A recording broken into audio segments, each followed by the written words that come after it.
So guys part 2 driver story ఇప్పుడు చెప్పబోతున్నా. ఈ రీల్ని పూర్తిగా ఎండింగ్ వరకు చూడండి. సో దయచేసి మనకు అర్జెంటుగా డ్యూటీ పడడం వల్ల డైరెక్ట్ షాప్ నుంచి మనం బస్ దగ్గరికి వెళ్ళడం జరుగుతుంది. అలానే క్యాష్ తీసుకొని రేపు కొంచెం పర్చేస్ ఉంది చేయడం. అలానే డైరెక్ట్ బస్ దగ్గరికి వచ్చి tyres and air suspensions and engine oil, radiator oil అన్న ఆయిల్ లెవెల్స్, గేజెస్ చెక్ చేసుకొని డైరెక్ట్ బస్సు స్టార్ట్ చేసి ఏసీ ఆన్ చేసి బండిని పూర్తిగా చెక్ చేసి బండి మొత్తం కూల్ అయిన తర్వాత బండి పూజ చేసుకొని డైరెక్ట్ పాయింట్ మీదకి తీసుకురావడం జరుగుతుంది. జర్నీ వచ్చేసి భద్రాచలం టు హైదరాబాద్ వెళ్ళడం జరుగుతుంది. సో ఇక్కడ ఎగ్జాక్ట్ 10:10కి బయలుదేరడం జరుగుతుంది. కస్టమర్ అందరినీ రిసీవ్ చేసుకొని జాగ్రత్తగా మూవ్ అవడం జరుగుతుంది. అలానే కొత్తగూడెం, ఖమ్మం, పాల్వంచ ఏరియాలో కూడా కస్టమర్ని పిక్ చేసుకోవడం జరుగుతుంది. సో హైవే రన్నింగ్ వచ్చేసి ఈ రేంజ్లో ఉంటుంది. 110 బండి వెళ్తూ ఉంటుంది. సో టోల్ గేట్ వచ్చేసింది.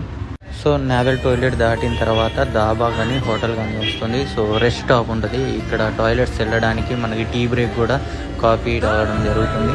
ఆ తర్వాత పార్కింగ్ ఇక్కడ చాలా కష్టంగా ఉంటుంది. అన్ని వెహికల్స్ వస్తూ ఉంటాయి.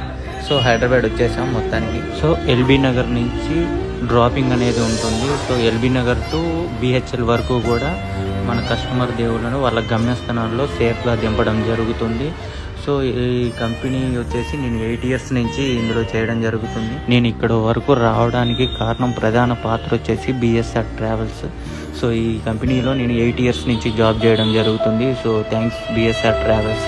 ఇంకా ఈ స్టోరీ ఇక్కడతో ఆగలేదు. పార్ట్ 3 కూడా ఉంది. సో పార్ట్ 3లో డ్రైవర్ ఎక్కడ తింటాడు, ఏడ పడుకుంటాడు, ఎలా వండుకుంటాడు ఏంటి క్లుప్తంగా క్లియర్గా చెప్పడం జరుగుతుంది. So coming June part 3. Thank you మన కస్టమర్ దేవుళ్ళు అండ్ మన ఫాలోవర్స్ అందరికీ కూడా. సో ఈ రీలు ప్రత్యేకంగా మనకి కామెంట్ చేసిన మన హేటర్స్ ఉంటారు కదా వాళ్ళకి కూడా.